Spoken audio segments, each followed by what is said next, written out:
हाय मित्रों, आप सभी का स्वागत है आपकी सफलता में। मैं नीरज आप सभी का स्वागत करता हूं आज के इस नए वीडियो में। जी हां, आज मैं आप सभी के लिए लेकर आया हूं बहुत ही महत्वपूर्ण टॉपिक, भारतीय नियंत्रक महालेखा परीक्षक यानी controller and auditor general of India. ठीक है, जिससे संबंधित प्रश्न हमेशा जनरल कंपटीशन के एग्ज़ामों में पूछी जाती है। ठीक है, तो आप शुरू से लेकर अंत तक इस वीडियो को देखें ताकि इससे संबंधित किसी भी तरह का प्रश्न आपसे ना छूटे। ठीक है, भारतीय नियंत्रक महालेखा परीक्षक का बहुत बड़ा योगदान है हमारे भारत के धन के संरक्षक के रूप में। ठीक है, क्योंकि हमारे भारत के कई बार क्वेश्चन पूछा गया है कि भारत के सार्वजनिक धन के संरक्षक किसे कहा गया है। ठीक है, भारत के सार्वजनिक धन के संरक्षक किसे कहा गया है, तो CAG कैग को। ठीक है, यानी भारतीय नियंत्रक महालेखा परीक्षक को कहा गया है। ठीक है मित्र, जिसकी जानकारी हमें अनुच्छेद 148 से लेकर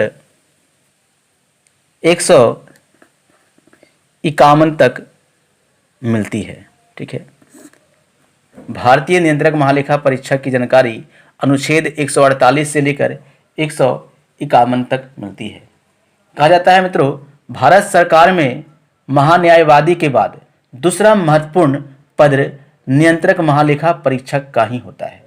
ठीक है, जो संघ और राज्य के सभी वित्तीय प्रणाली का नियंत्रक करता है, चाहे वो राज्य से संबंधित हो या संघ से संबंधित हो। वित्तीय प्रणाली की व्यवस्था की जानकारी प्राप्त कराता है पूर्ण रूप से कौन, कैग। ठीक है, इसका सृजन जो हुआ था 1857 में ही हो चुका था। इसका सृजन 1857 में हो चुका था। ठीक है, किसके द्वारा, लॉर्ड कैनिंग के द्वारा। किसके द्वारा, लॉर्ड कैनिंग के द्वारा। आप लोग जानते हैं हमारे भारत के प्रथम वायसराय के रूप में लॉर्ड कैनिंग ही थे।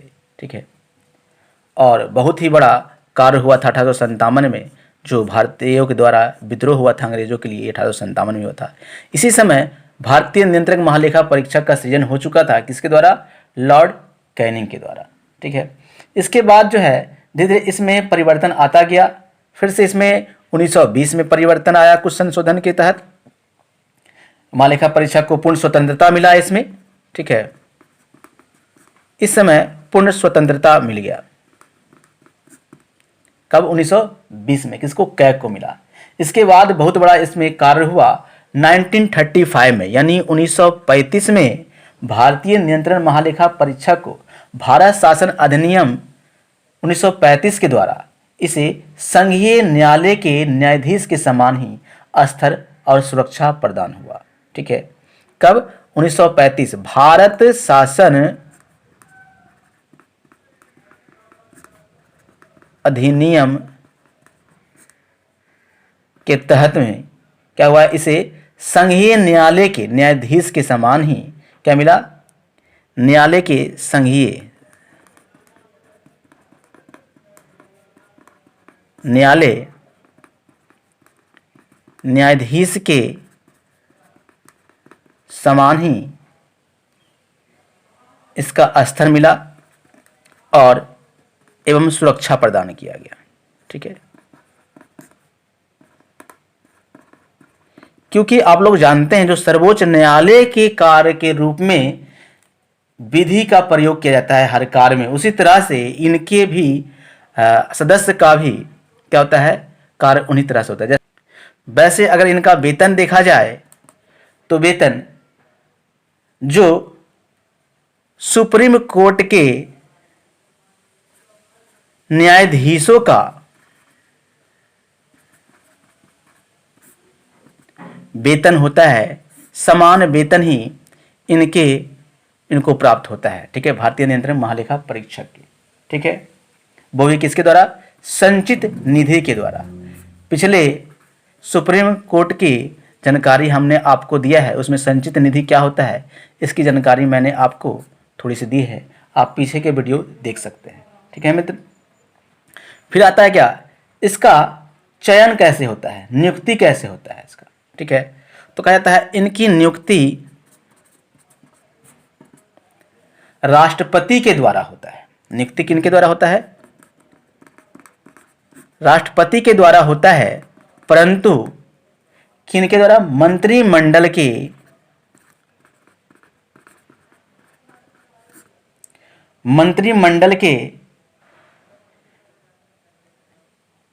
परामर्श से होता है। ठीक है, मंत्रिमंडल के परामर्श से ही राष्ट्रपति भारतीय नियंत्रक महालेखा परीक्षक का नियुक्ति करते हैं। ठीक है मित्र।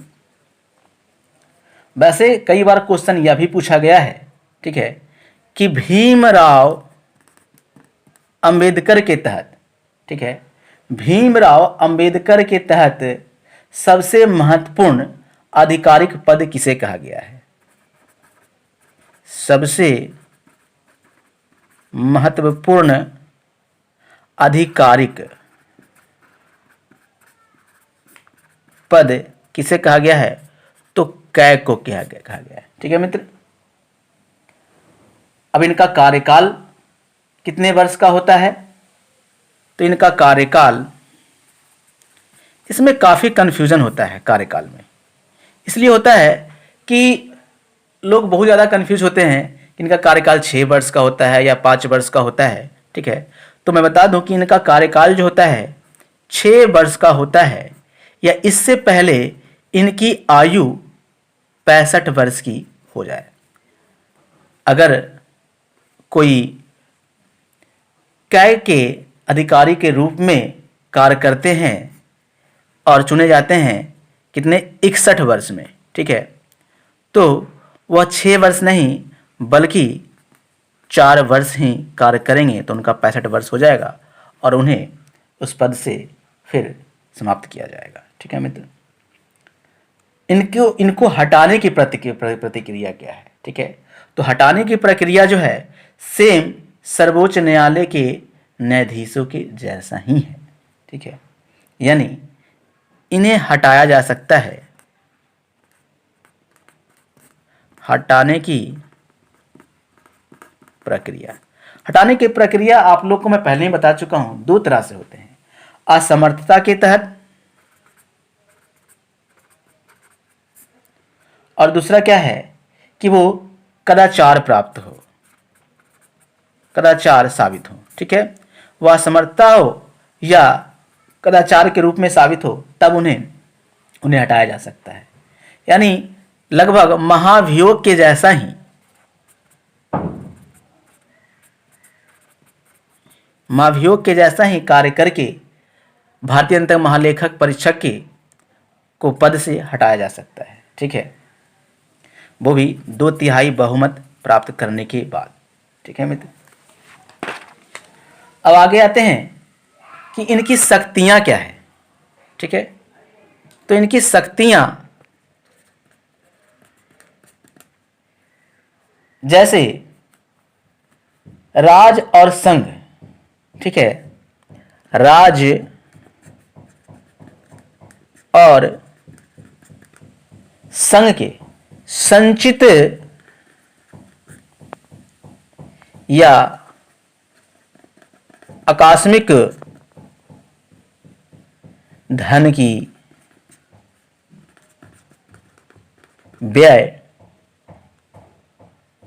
या आय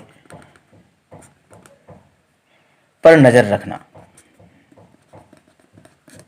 सबसे पहला,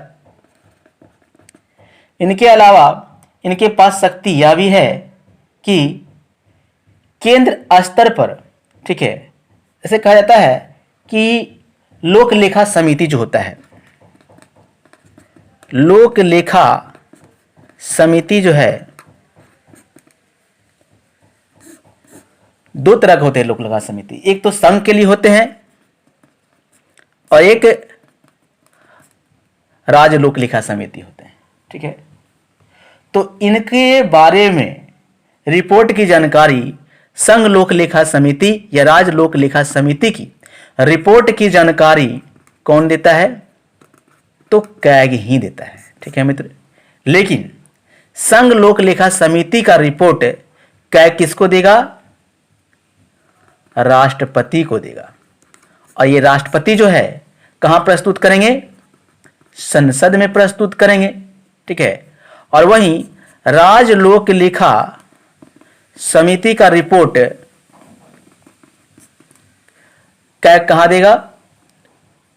राज्यपाल को। और राज्यपाल कहां देंगे? विधान मंडल में प्रस्तुत करेंगे।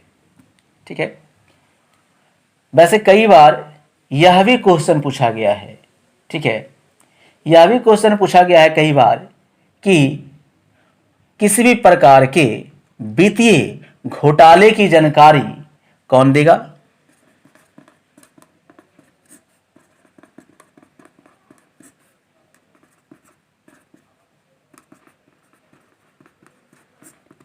तो कैग ही देगा मित्रों। ठीक है, और सबसे महत्वपूर्ण प्रश्न जो कई बार एग्जाम में क्वेश्चन पूछा गया है, ठीक है, वो यह कि लोक लेखा समिति का, ठीक है, या तो मार्गदर्शक या फिर मित्र या फिर आंख या फिर कान किसे कहा गया है? किसे कहा जाता है? तो किसे कहा जाता है मित्रों? कैग को कहा जाता है, याद रखें। ठीक है, तो लगभग इतने ही महत्वपूर्ण प्रश्न पूछे जाते हैं कैग से। ठीक है, और कई बार यह भी क्वेश्चन पूछा गया जो हमेशा याद रखिए कि controller and auditor general of India, ठीक है, यानी कैग का फुल फॉर्म। ठीक है, तो ये याद रखें जो कि हमेशा आपके आने वाले एग्जाम में प्रश्न पूछे जाते हैं और ऐसे प्रश्न आपसे नहीं छूटेंगे। तो यदि आपको यह वीडियो अच्छा लगा तो लाइक करें, शेयर करें, कमेंट करें और अपने दोस्तों को ही बताएं ताकि आने वाले एग्जाम में कैग से संबंधित प्रश्न उनसे ना छूटे। धन्यवाद।